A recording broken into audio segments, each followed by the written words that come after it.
Have you ever read I Have No Mouth, But I Must Scream? No, I try not to read. Does it have dragons or swords in it?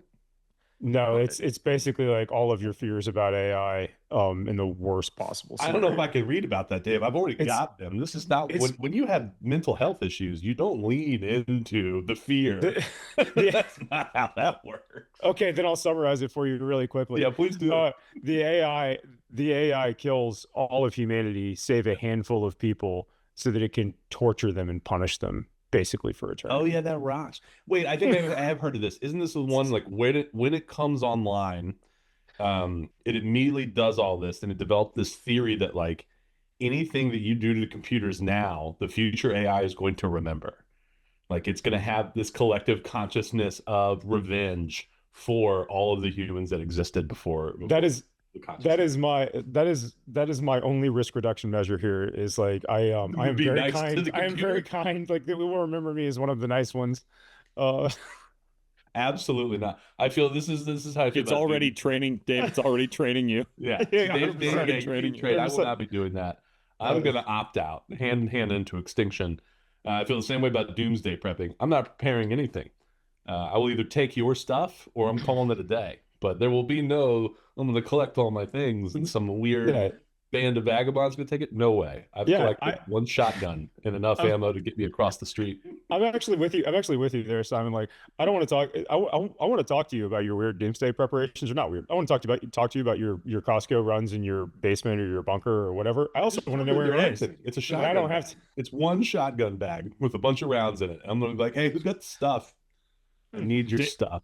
Dave, I suspect that Simon's the guy when the apocalypse happens, he's going to run to the local neighborhood tattoo artist and get Mhm. another tat, I, you I, know, like to Not a that's mark terrible the idea. occasion. Tad's probably got some stuff. The that guy's got To mark that's the occasion. he's got cool that things. that's fair, but like Simon's a little scary. Like I believe Simon that in that scenario, after he got his tattoo, he would take his shotgun and make somebody else's doomsday preparations his doomsday That, preparations. that's the Totally. only logical way to do it. Totally. Have you guys ever read like the way society collapsed in, Bosnia and Kosovo? It's like it's the closest you'll ever get to a real life what happens when the modern world gets cut off scenario, and it's really fascinating, like the psychology of who became warlords. Like one of the most prominent warlords in Kosovo was a gym teacher. It was just a high school gym teacher. So you're like, just like within any military unit and being confronted with combat, you find out like very different measure, not the true measure. I don't agree with that phrasing, but you find out a different measure of people's character in those circumstances. And I went to a Marine Corps ball recently where a very smart and nice and experienced general said something that I disagreed with. It was a patent quote of you can't have battlefield discipline without garrison discipline. And I was like, buddy, that has not been my experience with some truly phenomenal field Marines whose just their character shines in that scenario, and not at all when we're in Jacksonville. They became It's like weird degenerates. That's actually a really common trope in Hollywood in the post-apocalyptic, like the postman, the Yeah. warlord is like a former washing machine salesman, like The Walking Yeah. Dead, like all those shows, it's always like never who you would expect sort of thing. It's interesting that your assertion is that's the way it There's would there's be. historical evidence for it. Like it exists. I think we've got to uh I think we got to move this along. We got a podcast record? No. I think we gotta I got stuff to do. I think I have some stuff to do too. I know you do. So I received this. I don't know if you guys received something in the mail, but I received this. I received this in the mail. I received this. This is a Tribute CYPX Rip It energy drink. It doesn't quite sit in the hand like the dusty half stack cans that I used to drink on repeat, but I actually got this little variety pack. Didn't like one of us didn't send it? Is that what the gig is? Is that what the gag is here? I don't I know what also you're talking received the about. box, but I don't believe for I- 1 second that it didn't come from one of you. I sent Ian a message immediately and thanked him. I And sent him then a he picture of said, me drinking. Oh, thanks, Ian. Was it Ian? And then- Thanks, Ian. apparently it was Producer you. Ian. Apparently it was you, Gary. It seems more likely now that I don't know what you're talking. I don't know what you're talking With which about, you brought up this topic. dude. I don't have one to did. drink on camera because I crushed all mine like immediately. like a degenerate. That's amazing because I know the number that was delivered to your house, and that was a lot of hold on. Rip It. Did you send me a bigger box than you sent everybody else? Because there's like 12 in my box. There's no way I could have consumed all that caffeine and still be alive. I'm tearing 3 energy drinks over here. That's amazing. Lots of them. It's amazing. I'm glad we're recording this early today because like you got a day coming. Well, no, I'm saying I'm glad the we're abuse of Dave's heart where we make him drink a Rip It at 4 p.m. Yeah, exactly. Like a 3 p.m. Goat Rodeo where I'm crushing a tall boy Rip It. No. I've been told by members of the team that we've had some amount of connectivity with the Rip It brand ownership, leadership. And I'm not making that up. I know I teased in previous episodes that we were, considering sending an LOI over and whatever. Totally false. Then we need to lean in hard. Like, I know this is what I'm talking about. So I just want to say loud and on the podcast, I spent a ridiculous, like an obscene amount of time trying to find 8-ounce cans of Rip It that you could order. I just wanted the 8-ounce cans. I could not find them. I don't think that they exist. And I really want them to. They're advertised on the website, but I could not find them anywhere from any. I'm glad you couldn't, because the best flavor of Rip It is the one Dave is drinking. The American flag cherry lime is the best, and I've never seen it in the half can. That thing rocks. Look, I can't keep those in the house because I'll crush them back. I think we need. I'm just going to throw it out here, just in case that Nick Caparella at National Beverage Corporation or the subordinate leadership who runs the Rip It brand, just in case they're listening. We should do a reveal Rip It joint that is the American flag cherry lime flavor, just a limited run of these cans. That would be in 8-ounce. 8-ounce. Yeah. I'm searching right now. Who do we know? Or new product, because I still contend that the best flavor of Rip It, Simon, is a half can of Rip It and just one of the standard, red, purple, whatever flavor, and you mix it with the associated color of Gatorade, right? You pour out half the Gatorade or drink half the Gatorade, you pour the Rip It in it, you got a Ripperade. You've got your electrolytes and your caffeine.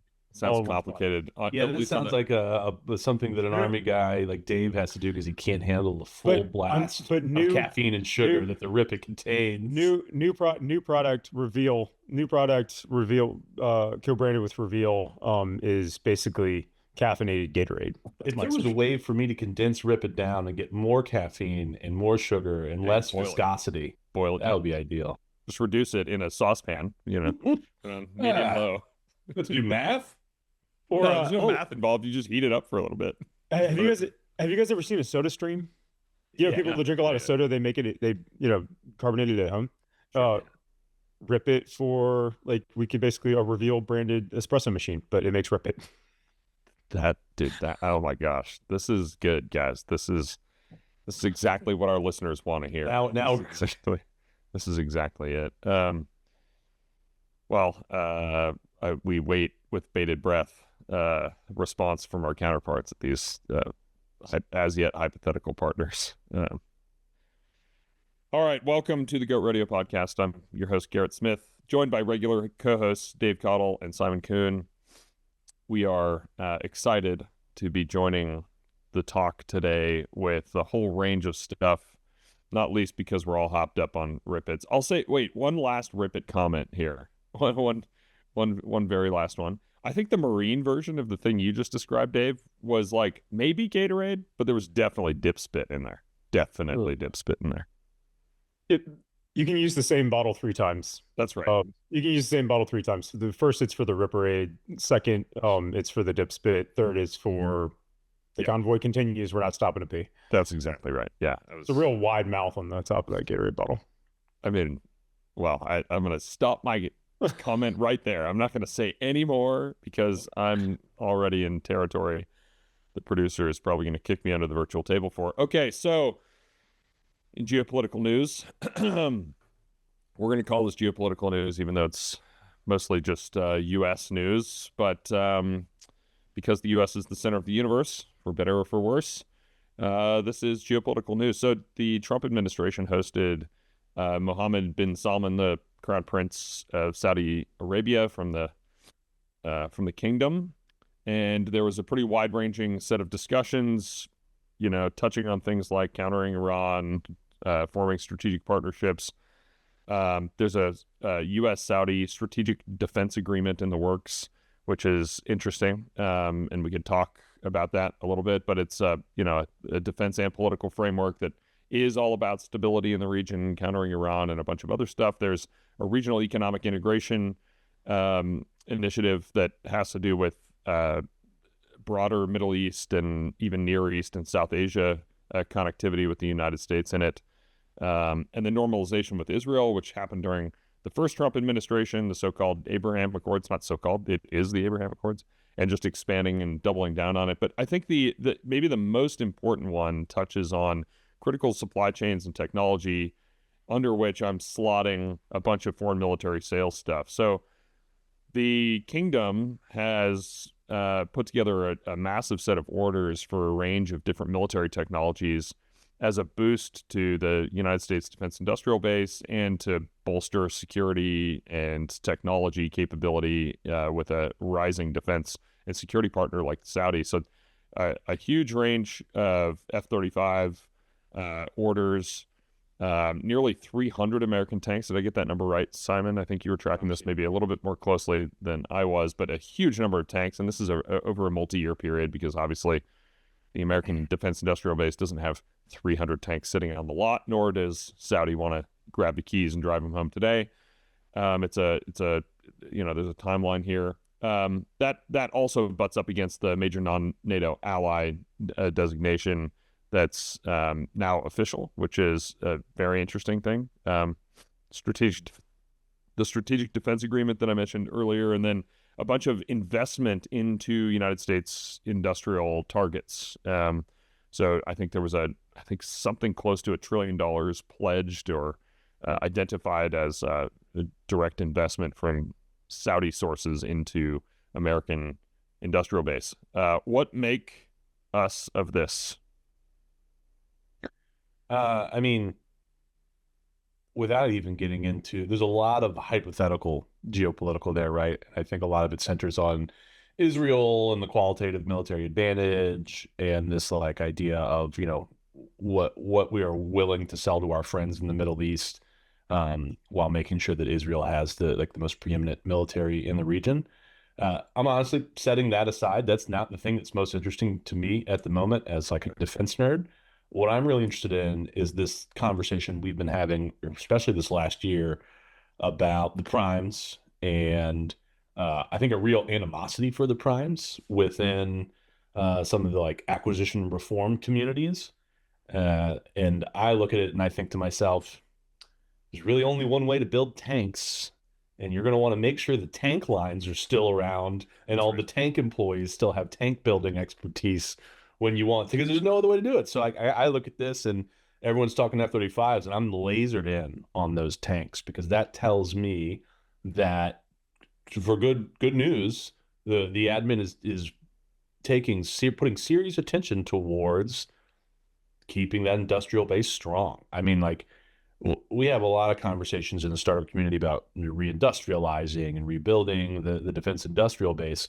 If you think about how many people would lose their jobs and how many communities would lose their backbones if the tank line went cold, it would be staggering. It would take us 2 years of startup work to try to rebuild what GD would lose in 6 months if we stopped buying tanks. So I think that's a really interesting signal there.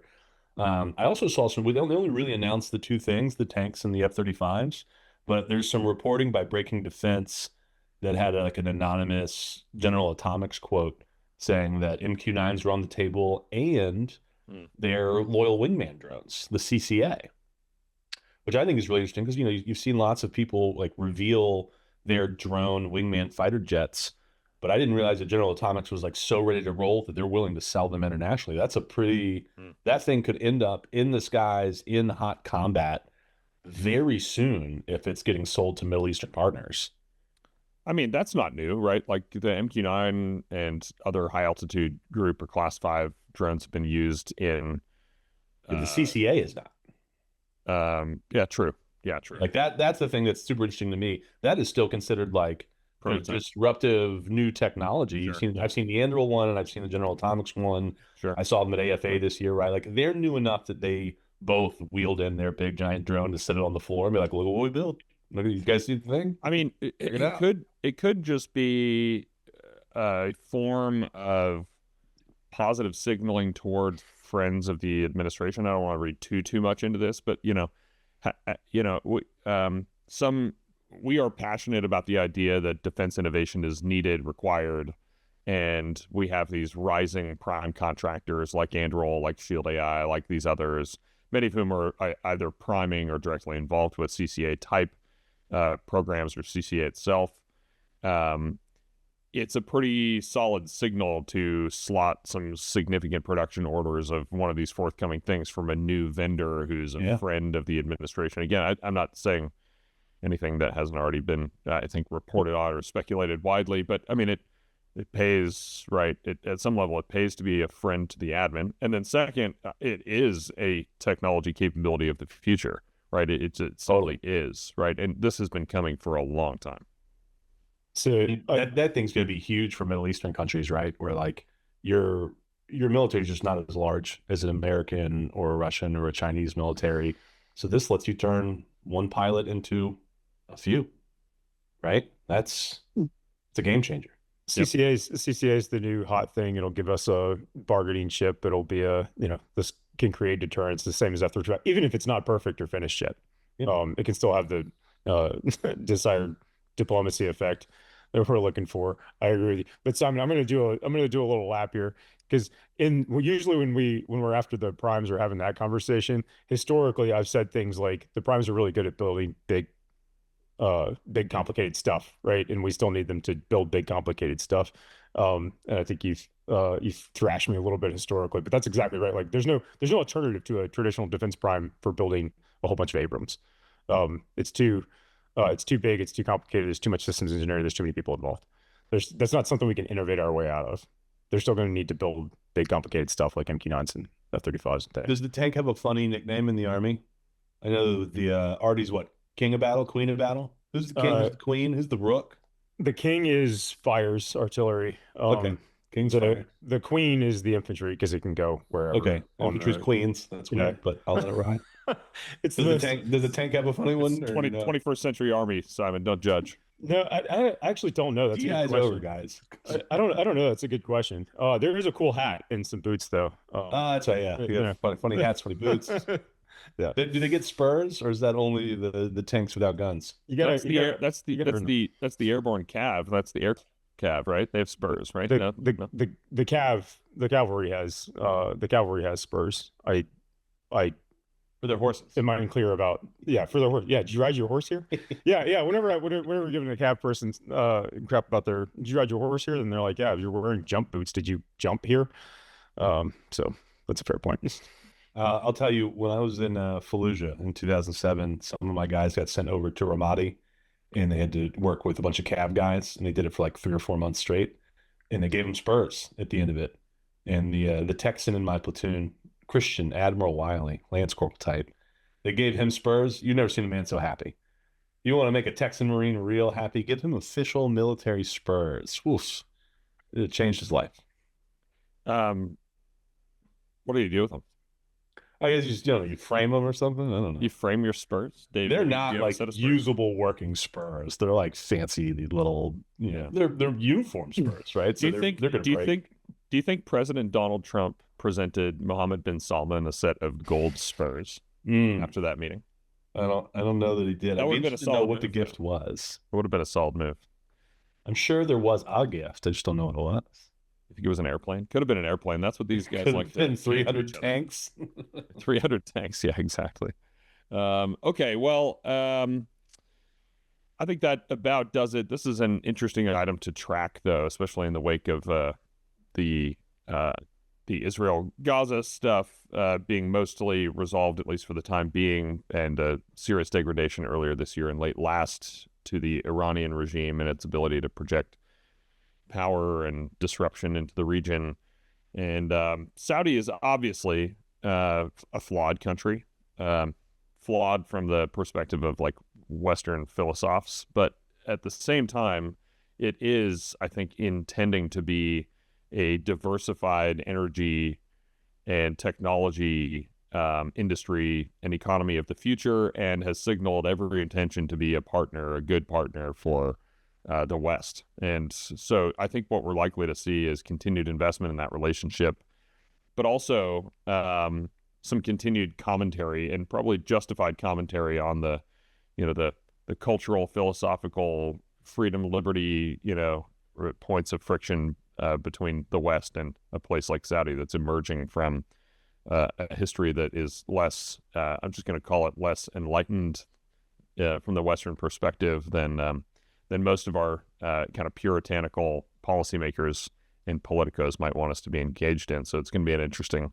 topic moving forward. I don't have a ton of content for deal book stuff. I'm going to transition into the venture deal book portion of the discussion. I saw a lot of news over the past week about autonomy platforms passing certain milestone events. Example, Overland passed through the X-Tech Overwatch, I think it was called, the program layer, and that's a ground mobility, ground autonomy company. That's interesting. And then a whole bunch of news around heavy lift, medium and heavy lifts, eVTOL capabilities. So apparently, and I didn't know this, Airbus was selected to provide some amount of heavy lift logistics, unmanned logistics capability to the U.S. Marine Corps, which I found to be interesting, not because I don't think they're as capable as the next technology vendor, but because I thought with the Trump administration, there was going to be a serious shift in the direction of Buy American. And so to have Airbus in the mix for a serious program offering in the Marine Corps was an interesting item. And then maybe the last dealbook item, and I'm sure there are plenty that we're missing. We know some of the leadership over at URSA Major, so this caught my eye. They just raised $100 million Series E led by Eclipse, and they're involved with kind of the future of rocket motors, and that will play into the U.S.'s efforts to catch up on the hypersonics front, which is hopefully coming about in short order. Did you guys notice anything out there in defense tech venture landscape? I will say on the VTOL topic, I don't know if you saw this, but there's several upstart players, two of which are Joby Aviation and Archer.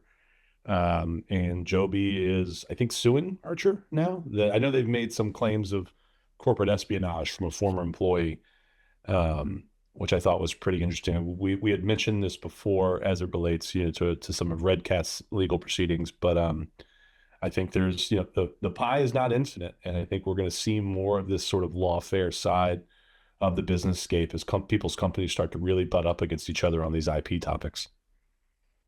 Yeah, trade secret theft and corporate espionage lawsuit. Joby, am I right? Joby's publicly traded now. I think Joby went public a couple of years ago. They've been around and funded through a variety of different government programs for the last 10 years. I've been bumping into them for a long time since. Yeah, it looks like they are public. Yeah. I think they went public last year or 2 years ago, which is interesting because, publicly traded outfit, layering down a bunch of lawfare pressure on a privately held competitor that's much smaller, although Archer is not small by any means, but that's interesting. So it's all about stolen it's all about stolen information and trade secrets. The interesting thing to me here is, of your two dealbook items, Garrett, they directly correlate to, last week or the week before, OSD announced its 6 priority technology investment areas, including contested logistics and hypersonics. Right. So the deal book items that you're listing are directly invested against the published Office of the Secretary of Defense critical technology areres, which is a much shorter list than it has been historically. Yeah, it is. First ever critical areas was 14, and then it was 12, but six is a really interesting trimming of that list. And I think it actually, for the first time, presents priorities. 14 is not a list of priorities. It's a list of everything you want. 6 is this getting closer to. These are priorities. Yeah, that is interesting. I was reminded as we were going through this, another item in the news that has to do with venture stuff, which is not, yeah, I would call this a black eye for the industry and one of the major risk factors of upstart activity in a critical field like defense. But a company called DroneShield, it's been around for a couple of years. The CEO, Oleg Vornik, chairman of the board, Peter James, and board director, Jethro Marks, they took they and the rest of the company, they took the company public, I believe is the right sequence here. So what happened was the CEO and these two board members basically liquidated their entire stock positions, which amounted to something like $50 or $60 million worth of stock sales. And all of a sudden, this company that was seen as, a viable counter-drone company of the future liquidated, key leadership holdings, and all of a sudden they are rudderless. And this is what can happen if governance and leadership are not, adequately motivated and incentivized, or don't have adequate belief. But certainly the governance piece of this means that younger, newer entrants to the industry are atypically exposed to this kind of risk factor. I gotta believe that this kind of activity is what defense acquisitions personnel fear will happen to young companies if they select them for significant contracts. There's all this risk built up in the system where, one key leader could walk away, or they could sell too much stock in a secondary offering, or they could liquidate a publicly held position in a key company and vacate a leadership chair, and all of a sudden the company can't deliver on the critical, program offering that they were recently awarded a contract for. So I think this is a bit of a black eye for the industry. I don't know what's going on over there. I won't even cast blame or speculate, but it is an interesting item that kind of underscores the risks in the non-traditional contractor end of the upstart ecosystem in a critical technology area. As we've discussed in previous versions of the podcast, and as many in the industry are tracking, this counter-drone category has been rising in parallel with the rise of drones, right? And this is becoming a critical tech area at the same level of urgency to solve as the IED problem in the late aughts and teens. So, reactions, Dave, from the defense acquisition professional perspective, you look at something like this and you think, wow, I shouldn't buy it from a startup. I think you nailed it. Like that's the hurdle I feel like we have to regularly overcome, and those companies like us have to regularly overcome. And I've said it before, I'll probably say it 100 more times. Nobody ever got fired for buying General Dynamics. That's right. Not even the Saudis, certainly. Believe risk. However, the new policies and publications that came out of the Department of War and the services are like, the language is written to hey, accept more risk. So I think it's okay. I think it's I agree with you. This is a bit of a black eye, but I think it's survivable. I think the impact's minimal. I think it's becoming increasingly okay to take risks on smaller, more innovative companies. I think so too. And there are so few examples like this where a company, out of like whatever negligence or malice or whatever, and again, those are not my definitive opinion about what happened here, but from the outside, it looks very strange. There are so few examples of companies that reach the stage of company, product, technology, go-to-market maturity that end up with this kind of a problem. Like, and I'm talking like sub 1% probably, right? But it is a risk factor, and it's I don't think it's a good thing. So I think what's missing from this conversation when we talk about the actual or perceived risk of awarding a DroneShield or similar a big contract award, and then being concerned that the company could fold or something could happen. I think what's missing is, like, it's not like the United States government is going to be incapable of procuring counter UAS assets, even if they award them a huge contract, right? Those contracts always have milestones. They always have off ramps. There's no reason that you cannot take the risk on a DroneShield. And then if something like this happens and they are failing to meet their contractual obligations, you give it to somebody else or recompete it. You might take a small step back, but I mean, that's when industry steps in and figures it out and buys some portion of relevant intellectual property and delivers on the milestones. Well, I think I could be wrong here. I don't think this killed the company. Like, the company's still around. They took a major stock hit, something like 30-40% on day on day or something like that. But it is, I believe the company is still around. So, I mean, there's every chance that the company itself recovers and are continually able to deliver on, contracts. But, they've had a bit of a checkered past here. Again, I'm just flicking through a Gemini deep research enabled summary of the goings on. I thought that was interesting. Dave, that might be a good moment for segue into go-to-market related topics. I know that we had an insufficient amount of discussion and coverage last week on the reorganization of the U.S. Army's acquisition ecosystem around PEOs and portfolio acquisition executives. I don't know if that's your jumping off point, but coming off of a discussion about, increased risk tolerance, commentary on the Department of War's adjusted acquisition strategy. What do you want to talk about this week? Yeah, so I think we're just going to pull that thread a little further. This DoD and Army acquisition reform topic. So, the Secretary of War published transitioning the defense acquisition system and a corresponding document with a new policy about redefining how requirements work. And I'll get a little bit nerdy in the back and forth, but at a really high level, like 30,000-foot view, the document's very specifically aimed to fix all the long running sort of structural issues that we've talked about here and are frequent in our conversations. The way of doing business before was requirements wrote it, resources funded it, the acquisitions people bought or built it, and nobody really owned the soup to nuts outcome. The reform is intended to push accountability, speed, agility, and I think importantly, a very iterative requirements and acquisitions model.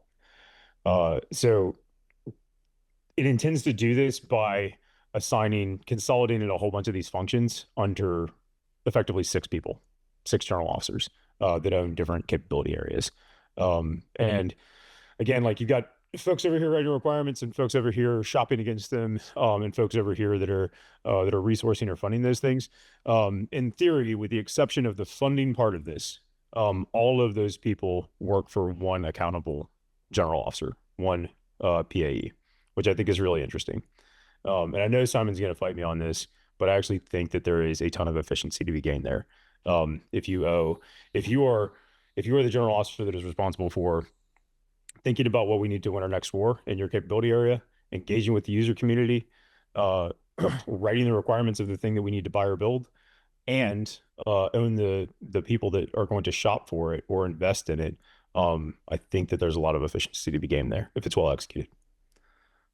So I think, Simon, one of your criticisms from an earlier discussion on this topic was, this sounds like centralization, right? Like centralized. And there was some discussion a couple of weeks ago, or maybe it was last week, I think it was with the JEDOC folks, Phil and Jared, where we talked about potentially having a need to decentralize and push authority down to lower levels. You, I think, made the comment that this is actually centralizing all of these things into a much more senior and hierarchical entity. I don't know if that's maybe there's a phrase that gets used in politics often, that there's 2 Americas, and there's America that's on the stock market, there's the America that works for a living every day. There's probably 5 Americas, but there's also probably 5 armies. The guys in the Army who need small drones for ISR and FPV at the squad level are playing a very different innovation game than the guys who make tanks. And I don't buy the one-size-fits-all approach. We'll see how it works. I think more than anything, more than any of the structural or like planned bureaucracy shakeups, enthusiasm within the organization is going to drive success here. So I think you're probably going to see some PAEs that are much more successful than others, and it's going to be like, wow, it's so weird that it worked so well here and not there. I'm like, yeah, there's a million factors that could have made it successful for a certain type of product, or for a culture within an office, or a culture within a physical location, right? Because the PAEs don't shake up the locations or who people like physically see every day and report to. So you're going to be driving like big cultural changes across the entirety of the U.S. Some of these PAEs have 6 different bases now that report to them in some fashion or another, who they don't see. They're not knee to knee with those people. So like, I think you're going to see some really scattershot results here. The new warfighting acquisition system, which I think is what they're calling it, Dave, replacing the defense acquisition system. One of the handful of key policy initiatives is buying commercial first. That doesn't make sense with tanks and fighter jets and artillery cannons and you name it, right? Commercial, there simply isn't a commercial analog. That I think is fine, because maybe that acquisition executive just kind of like nods at the commercial first and says, I can't do that. Yeah, that acquisition office for sure going commercial first. Got it. Yeah, I'm gonna go call all 6 of the commercial tank builders.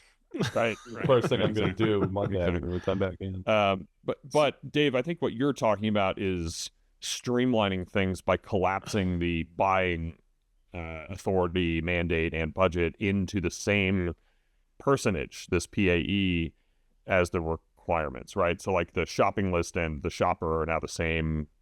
They come from the same place. They are the same person, essentially.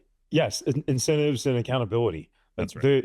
So if we failed to deliver something, some critical need, some capability that our soldiers really needed, either for the next conflict or the one that they're currently in, or in the capacity they're currently serving, I don't care what it is. It could be armor-piercing rounds, or some weapon that's unique to some geography. If we failed to deliver that, who is responsible for that failure in our previous system? If you go to the shoppers of the DoD and you say, why didn't you buy me this thing? Yes, they're going to point across and they're going to say, right. It's the Spider-Man point. Yeah, the Spider-Man point. Like, these guys didn't write down that we needed it. And if you go to those people and say, why didn't you write this down? They're going to say, because like the National Defense Strategy, or doesn't say that I'm supposed to, or we did, and the shoppers bought the wrong thing or didn't understand and interpret it. There's nobody responsible. I'm with you. I'm looking forward to seeing what benefits flow down from having all of that consolidated into the same office, the same executive authority, the same person and staff.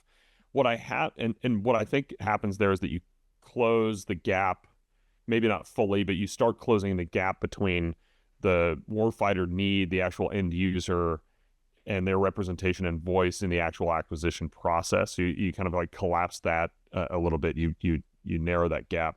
What I haven't heard is why this increases risk tolerance, because that's right. So like, my sense is almost that if you collapse all of this authority into a single person, that single person is now obviously and totally accountable. And if that's true, aren't they going to be more risk averse? Like, I've been in the same military you've been in, right? Like, yeah, when you have all that authority, like, that can actually slow down decision making and increase the drive or the desire for the zero risk kind of acquisition strategy, or for that matter, tactical decision, right?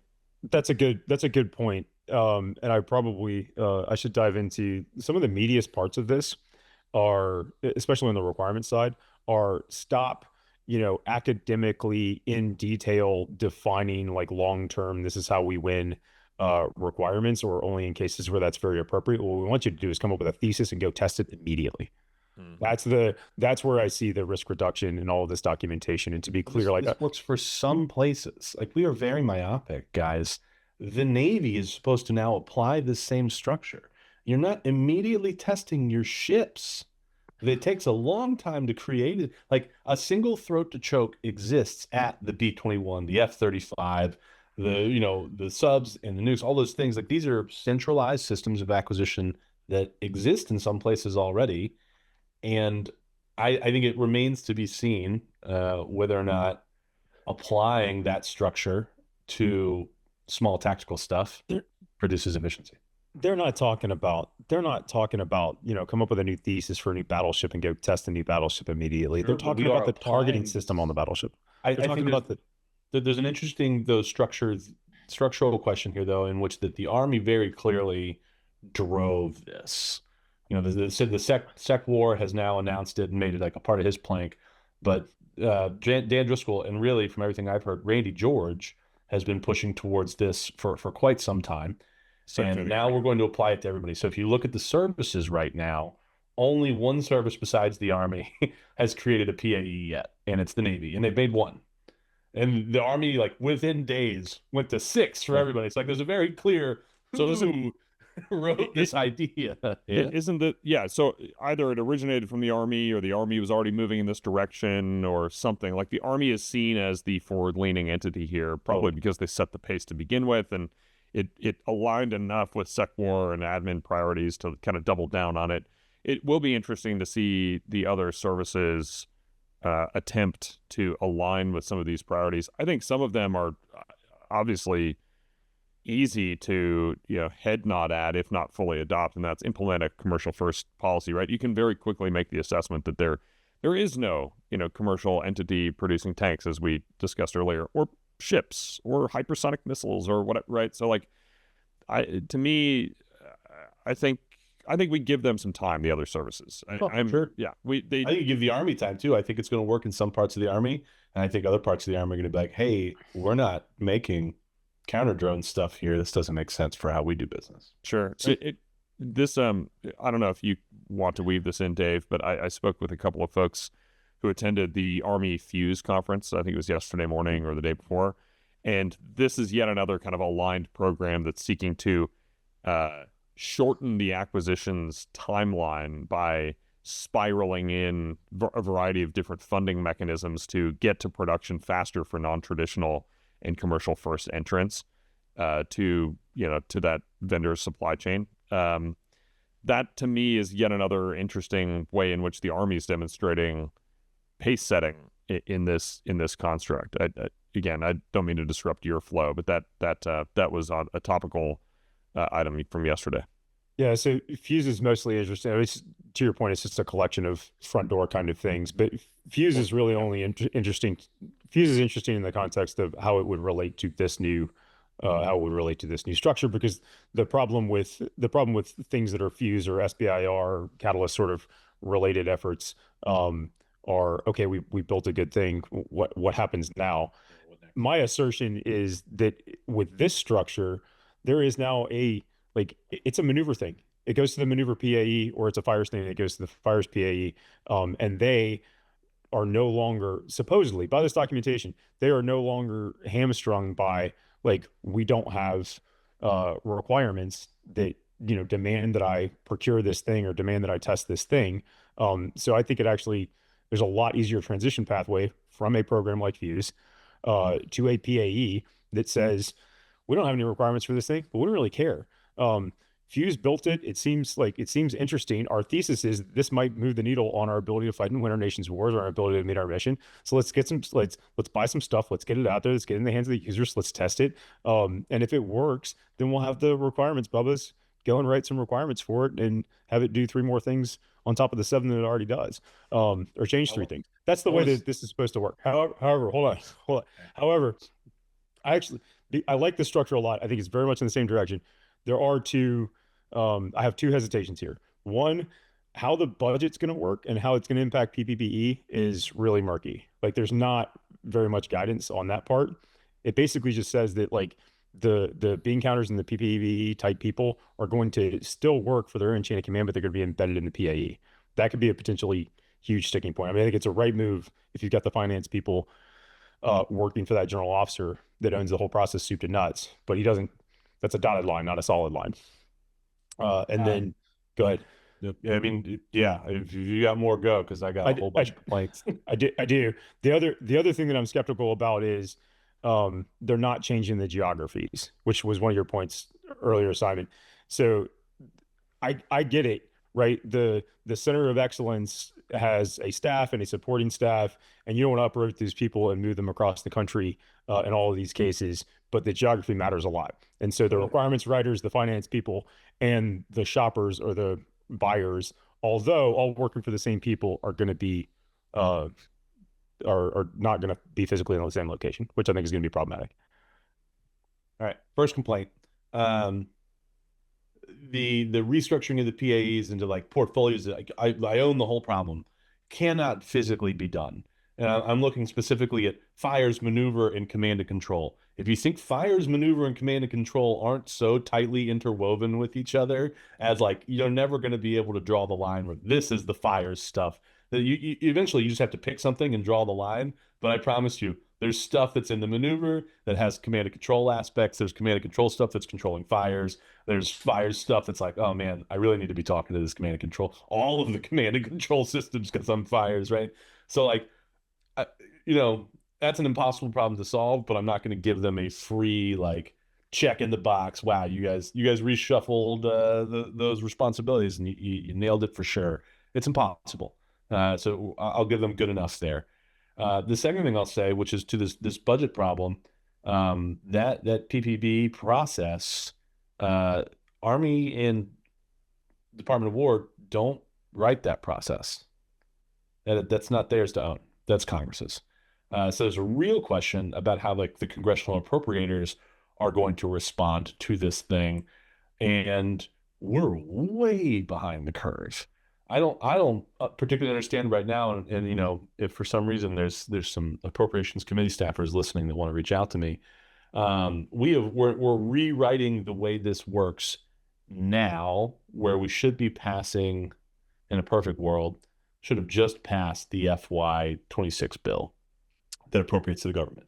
None of this is included in the FY26 bills that are drafted.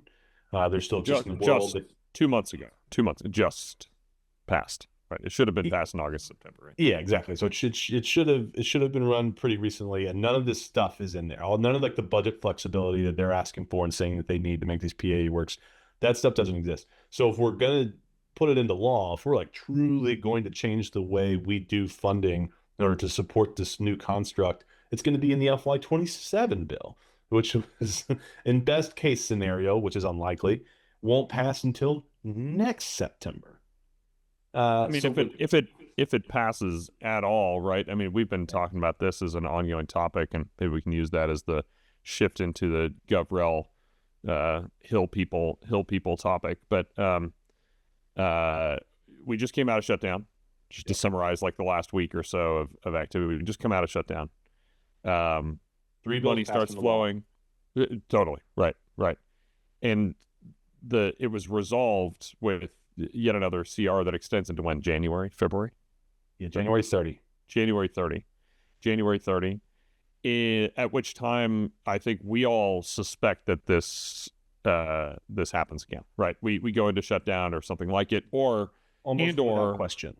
Or the full year CR is again on the table, which has all kinds full of year CR is for sure is already on the table. That's like, I think that's been a background conversation the entire time. Right.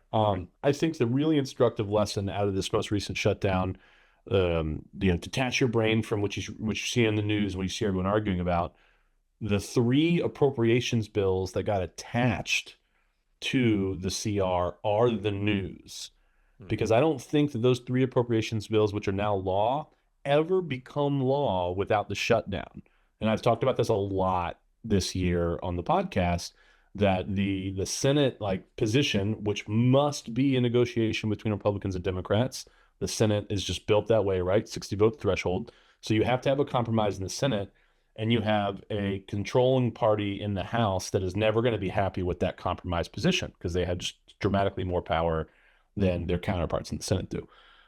So there's very little incentive for those parties to come to the table unless the government's shut down. And I was really proud of the Senate for going, okay, we'll reopen the government, but we're going to attach these 3 bills to it.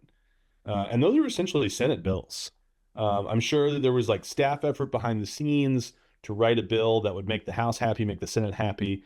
But yeah, the Senate just wrote the appropriations bills and sent them over and said, hey, if you want to open the government, we're going to pass these into law right now.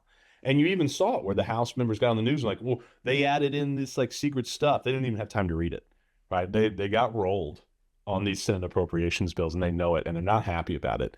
And my prediction is we're for sure going to shut down again because I don't think we've solved any of the underlying problems that led us to a shutdown in the first place.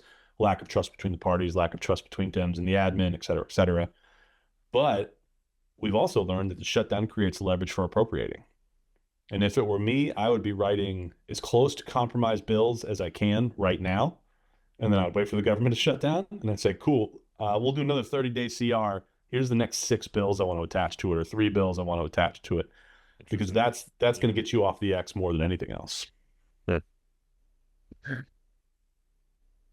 Well, I mean, it all looks like chaos to us on the outside, Simon. You, as the insider, might be congratulating the Senate for pulling a great maneuver there. It looks like it's not functioning well generally, right? I mean, Tens of millions of Americans have money for food now. So yeah, I'm taking that victory. oh yeah. That's an I'm not, amazing thing. In a not. world where no one saw a solution, somehow the Senate managed to get off of the partisan argument about ACA healthcare credits and be like, well, let's just restore SNAP. Like SNAP is solved. Even if we shut down again, SNAP will not become a problem again. So like real substantial progress was made there. 1/4 of all the appropriating is now done. It would be great if they could do the other 3/4 without shutting down, but I don't see it. I think the shutdown's necessary. But my comment was more like, okay, we probably don't need to congratulate these people for doing their jobs, or that's something, weird. or something close to their jobs. Like, I congratulate people for doing their jobs all the time. What do you hate? What do you want me to yell at them for doing their jobs? What's the alternative here? That'll do, pig. No, we don't want to be too nice to them. God forbid. If they can't do their job, then don't hire them in the midterms, and don't hire them in the next, general, right? Like, this is what I'm saying. Like, if they can't even do the baseline job, like, this is why America is so dissatisfied with. This is why the congressional approval rating is 20. I think it's the opposite of what you're describing. I think people are mad at them for doing their jobs. Most Americans, particularly the ones that vote, would have preferred if the Republicans and the Democrats stuck to their guns and did not agree with each other. That's interesting. As a pressure release valve for look at the response to Kane buckling essentially and voting to end the shutdown. The Dems torched him. Yeah. They were furious at him, only for a couple of days because some other stuff happened and they fell off the target pretty quick. But for the most part, this is partisan politics. The people that vote, and this is less than half of Americans vote, want to see their team fighting for the team, not making deals with Ted Cruz. So the lessons learned out of all of this for the, defense tech, non-traditional venture-backed and/or, entrepreneurial grouping, what are the lessons here? Like, what are we forecasting? In other words, like, what happens after the start of the year and the end of this continuing resolution on Jan 30? Two important lessons for the defense folks right now. The first is that Thune, the Senate leader, said he was going to take up defense appropriations this week, and it didn't happen. We are no closer to getting defense appropriations done. So I would not expect a defense appropriations bill to materialize before January 30th. And then B, like I said, I think we're going to have another shutdown, and that's going to have to be the leverage for any future bills or for a future year-long CR. So I'd be bracing and preparing myself for another shutdown, i.e. whatever money has been appropriated, I need to get it obligated. I need to get off the books. I need to be pushing all my PEOs to spend that money because we're going to shut down again. Everyone's going to get furloughed. I'm not going to be able to do it. And then B, I need to be preparing for 26 to drag on and on and on. So Dave, what are your people on the uniformed and gov civilian acquisitions side? What are they forecasting? Like, are they like Simon, pessimistic about the continuity of acquisitions? Yeah, Battle Drill 1, reactive disappointment is the theme. Yeah, I mean, I think everybody's operating similarly to how they do in any CR environment.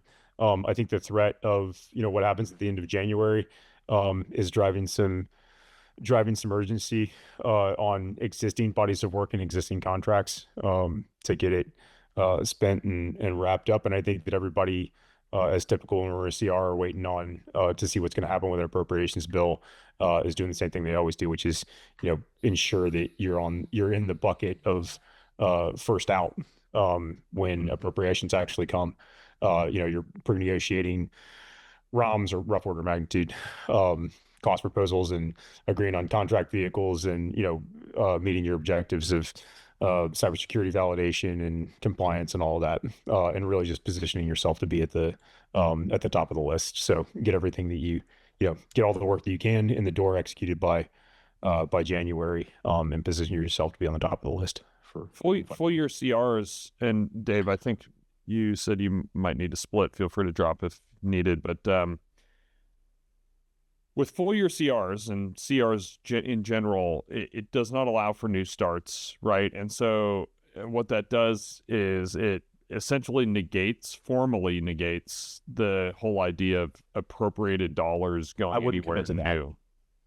So the only time we've ever done a full year CR, it did allow for new starts, and I think we are in this post era of It allowed for new starts, but they were highly idiosyncratic to the small handful of folks on the Hill and small handful of folks no, in the the current department. the current full year CR that No, we're no. in. It allows I for don't new know. starts. No, I know that, but it was like it wasn't a politically energized list of priorities that could allow, money could be spent on these things. It wasn't. I think we're in business as usual, dude. I think the CR has been has morphed into the way we do business. Like everyone's just under the assumption of they're just going to have to do it. The CR that we're under right now is radically different from the short-term CRs that we traditionally have done, where you really make it painful for the DoD to operate. Right. That's over. I know that. What I'm saying is that last cycle, if you submitted an appropriations request to a defense appropriator on the Hill, they include it in the legislation, and it goes nowhere in the formal legislation because the law actually is not passed and signed, right? Yeah. That appropriation schedule still existed or still persisted or still kind of was adopted into the department in its thinking, even under conditions of full year CR. So I get what you're saying, that we're operating sort of under kind of normal mode of operating, but it's irregular in the sense that the formal law didn't actually pass. Yeah. The department is simply adopting, really, but it's really more about the report.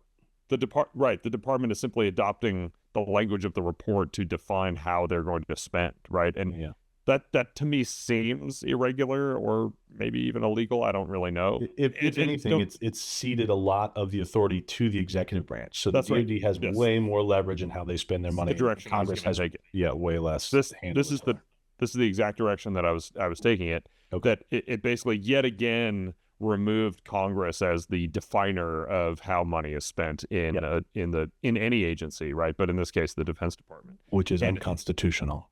This is exactly what this is why I just said the word. Just wanted everyone at home to know. I feel like people really beat up on Congress. I'm like, well, there's this document. Right. Yeah, exactly. I mean, it lays out some responsibilities. This is why I used the word illegal a moment ago, right? Yeah. This is why, because it is not, it's certainly not regular order. No. I think regular order is going to be a whole new thing. We had to change the way we do business. Right. So maybe last topic here. Dave had to go, so Simon, it's just you and me riffing, which is dangerous. Finally, we're unshackled from rules and the reality of the world, and we can just riff. That's right. That's right. Don't have any bearing on philosophy takes center stage, or maybe just politics. So, inside the department, inside the Defense Department or the Department of War, there is sort of a perspective that Secretary of War Pete Hegseth, or Secretary of Defense, I think you can call him either, right? I mean, it's not one or the other. There's no But anyway, it doesn't matter. Sec War Pete Hegseth is seen to be maybe fading. I think this was the nature of that Politico article that we were referencing before we went live, and that there are other stars on the rise, so to speak, and that the internal politics and power dynamics amongst the leadership structure, both within the Defense Department and at the White House and elsewhere in the cabinet, are materializing into a reality that is not Sec War or Sec Def led. So over to you for maybe more detailed comments. The big political article yesterday was, the headline was, "A Pentagon Star Rises as Hegseth Fades." Some of this is some heavy tea leaves stuff. Some of it I think is very obvious on its face. And the instructive lesson, of course, is Trump won. We went through multiple secretaries of defense. We went through multiple national security advisors. It is certainly an administration that's if you're not doing what the team requires of you, you're going to get pushed off to the side or pushed out entirely. And they're breaking glass and moving fast on their priorities. And I think what's generating some portion of this recent news is not in small part this acquisition reform. I think that it's not lost on a lot of people that the Army is moving fast, almost as if they wrote the playbook. and it's very much seen as if, Dan Driscoll, Sec Army, and Randy George, the chief of the Army, kind of wrote this playbook, and then Hegseth, for who knows what the motivator was, said, all right, I'm going to go give the speech. I'm going to run that on everybody. But it's very clearly the Army's intention to do this a long time ago and put the plan together, and was moving out pretty smartly. And since then, or maybe sort of simultaneously, there's just been some peculiar activities by Dan Driscoll that are starting to get reported. He was in Ukraine this past week. It's being reported that he will have some level of interaction with Russia's defense minister in negotiating, a ceasefire or an end to the war in Ukraine. Unlikely that he'll be successful in ending the war, but just having the Sec Army at that level of foreign policy negotiation is highly irregular. That's not something that your service secretaries are typically doing. That's something you see Secretary of State, Secretary of Defense. So there is this perceived, and obviously, of course, Dan Driscoll very close with the vice president. By all reporting, is well liked in a lot of circles. And whenever something like that happens, you're going to see this counter reporting of well, who likes Pete? We gotta run a list of who in the admin likes who and who in Congress likes who, so we can align everyone with whoever their favorite target is. I don't think reporting like that is particularly accurate. If I'm being honest, there's a lot of like I said, tea leaf reading when people say, "Oh, he's beloved by Congress and he's hated by the admin." You're very rarely getting people on record to corroborate that kind of stuff, and for good reason. But I do think it is an interesting sort of structural conflict happening at the senior levels of the Pentagon right now. And I don't think it's outside of the realm of the possibility to see a Dan Driscoll get elevated. Also, it wouldn't be the first time. That's how Mark Esper became SecDef, right? He was Sec Army, and he got elevated after doing a job in the Army that Trump was very favorable of, and then later he fell out of favor. So there's a lot of rhyming between Trump 2 and Trump 1, and I think it would behoove folks to watch the way Dan Driscoll and the Army are being spotlit by the admin and elevated for their success in this kind of acquisition and warfighting portfolio. There's a lot of political clout that comes with being successful at things like acquisition reform. So I like all of what you just said as insightful and analytical. I wonder if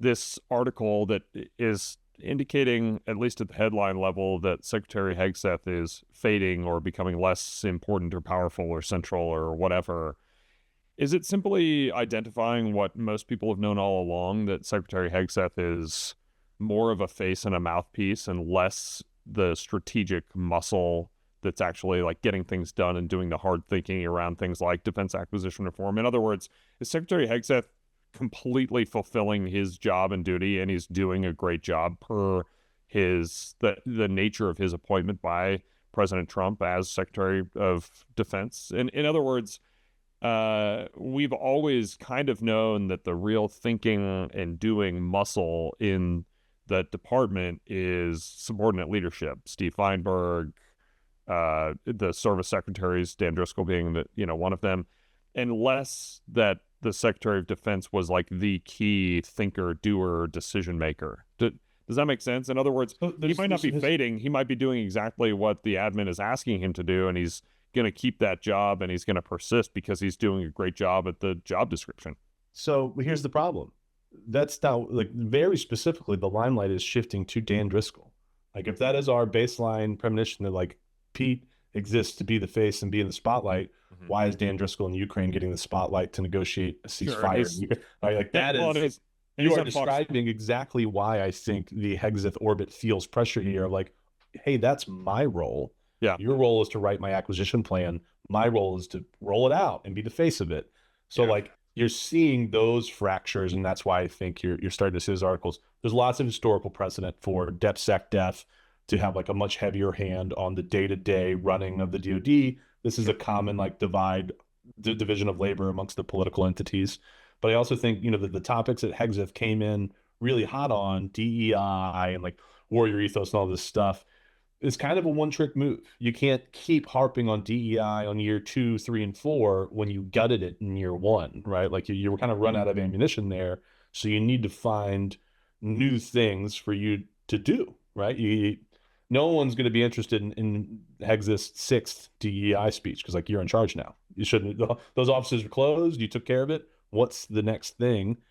And so what you're saying is that if he doesn't effectively pivot into something that is obviously him and his, that is the next big thing, the next limelight stealing thing, that he will in fact fade, or that's what this political article is. I think this is very common in the Trump. This is a political tea leaf thing again, but I think the Trump orbit very much operates that way. Of, what are you doing to stay fresh? What are you doing to, like, show that the Trump admin is making these big sweeping reforms to the American bureaucracy, et cetera, et cetera. And if you're not, if someone else is doing it, then what do you do here? Like, we'll just kind of push you off.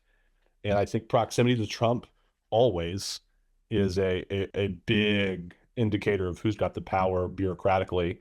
Sure. And that's another like feather in the cap of Dan Driscoll, that his close connection to JD Vance keeps him very close in that White House orbit at all times, by the dearth of the vice president, who is less mercurial than the president, making sure that he is, positioned well. What is that connection, by the way? I don't know it. Dan Driscoll comes they met in school. Part from they're just old friends. Private equity and venture capital overlaps in industry at some point in their career. They met at Yale. School.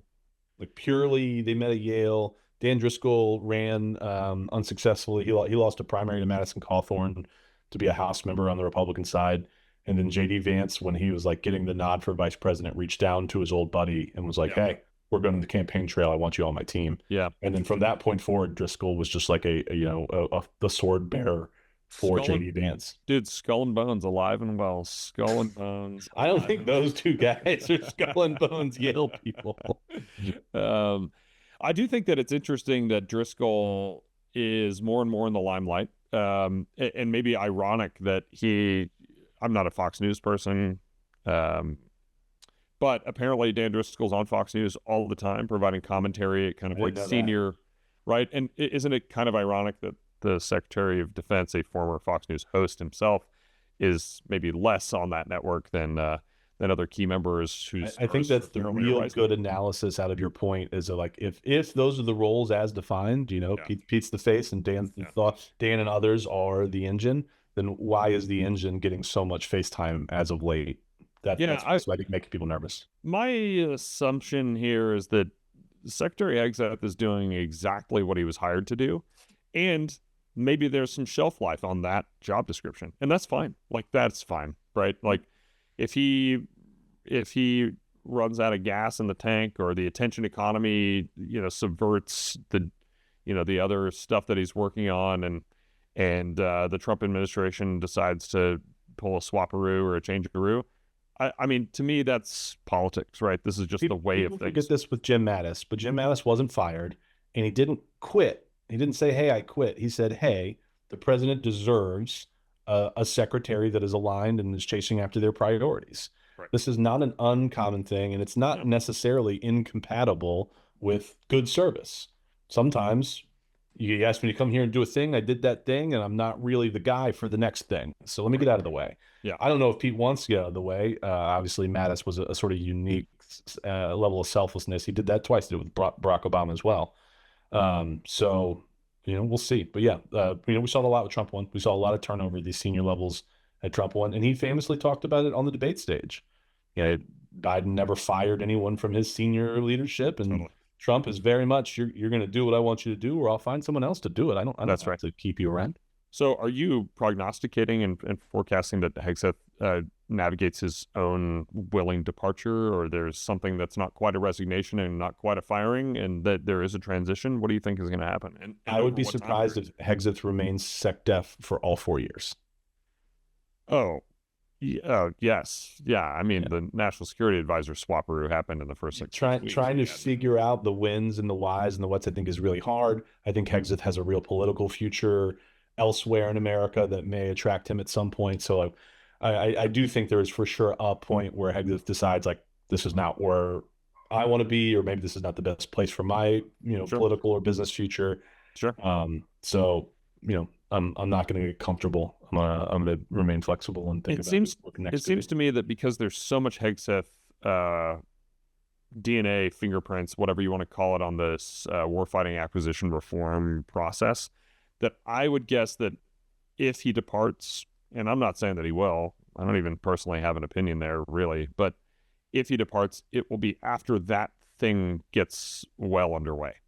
And there's some like wins or successes there, because again, if what we're saying is that Dan Driscoll is positioned to assume that mantle at some point in the future, and Dan Driscoll is also one of the muscular, centers of power pushing for warfighting acquisition reform and streamlining this process, as we've been discussing for a long time, you'd want to wait for a few proof points to say this is winning and that it's successful before you attribute it and elevate the person who's the muscle behind the Well, the flip side of that is that just because Hegseth goes away doesn't mean his people go away. It's going to take much longer to swap out all those roles of like the Hegseth loyalists. So there's plenty of Hegseth DNA to carry that forward. The Army might produce results short term, but the Navy, like I said, only one of their services even organized a PAE. You're not going to see the fruit of this in most of the services anytime soon, like not even close. I still think you're going to need to point to something, right? Even if they're early leading indicators of potential future success, Sure. If I had to guess, it'll be drone related, right? Like that's where Hegseth has a lot of his energy. So I mean, it's got to be right. And so we saw the news. Maybe we can wrap on this piece, but we saw that news a couple of weeks ago that DOGE is stepping in to execute what everybody wanted Defense Innovation Unit to do, which was massively accelerate the procurement of small attritable drones, right? And so that could be a near horizon win where you get thousands, hundreds of thousands, maybe low order millions of drones produced and procured and fielded. That would be a big win. And where else is that going to happen if it's not the Army? So it's got to be the Army, right? Right. Yeah. Well, what's going to happen in the next week going into Thanksgiving in the industry? Anything? I mean, so we're all encountering the bottleneck that is post-shutdown resolution backlog and bottlenecking around contracting activities through to the end of the year. So we're waiting on a few things. Our company is waiting on a few things like that. I'm sure that's pervasive across the industry. What else is going to happen going into the holiday period? The year's largely over. Yeah. DoD Ramadan begins. Right. The House and the Senate are already putting out their calendars for next year. People are shifting their sights to the next calendar year. So if there is sweep up activities left to be done, that might get done, but there'll be no big muscle movements, I don't think, between now and the end of the calendar year. Yeah, and midterms are coming up, right? So we're going to start seeing a lot more energy in the political. Everything's going to get worse. Right. Yeah. Yes. Worse. Yeah. Yeah, or for some people, better. I don't know. Who knows? Sure. Well, do you need somebody to, I'll put in a good word and somebody can send you another box of Rippets, Simon, if you actually ripped through all those Rippets. Yeah, I mean, I don't recommend sending more Rippets.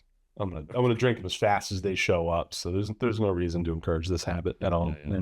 I don't want your heart to explode, at least not during the holidays anyway. Yeah. All right. Well, I guess we can wrap on that note. Do you have any snark or banter you want to inject before we drop? Everything is going to get worse. Elections make everything worse. So everybody brace yourself. This was the easiest year of the Trump admin. Yeah, this is your last easy day. Yeah, the only easy day was yesterday. The only easy day was yesterday. Yeah, that's exactly how you should be thinking. Oh, if I could plug something, I started the Sebastian Junger Marines Netflix series last night. Oh, interesting. Watched part of the first episode. Pretty great. I mean, it shows the Marine Corps that I know, right? The infantry. The first episode is centered largely on 31st Marine Expeditionary Unit out in Japan, and it's pretty interesting. I've been enjoying it so far. I love seeing just like the old junior infantry Marine Corps that I used to be a part of, and at some level I'm still there, but not really. I'll have to give it a watch. It hasn't changed, Simon. It hasn't changed. Oh, I know that. I know. There's no topic I love more than old timers being like, the Marine Corps today. I'm like, nothing has changed.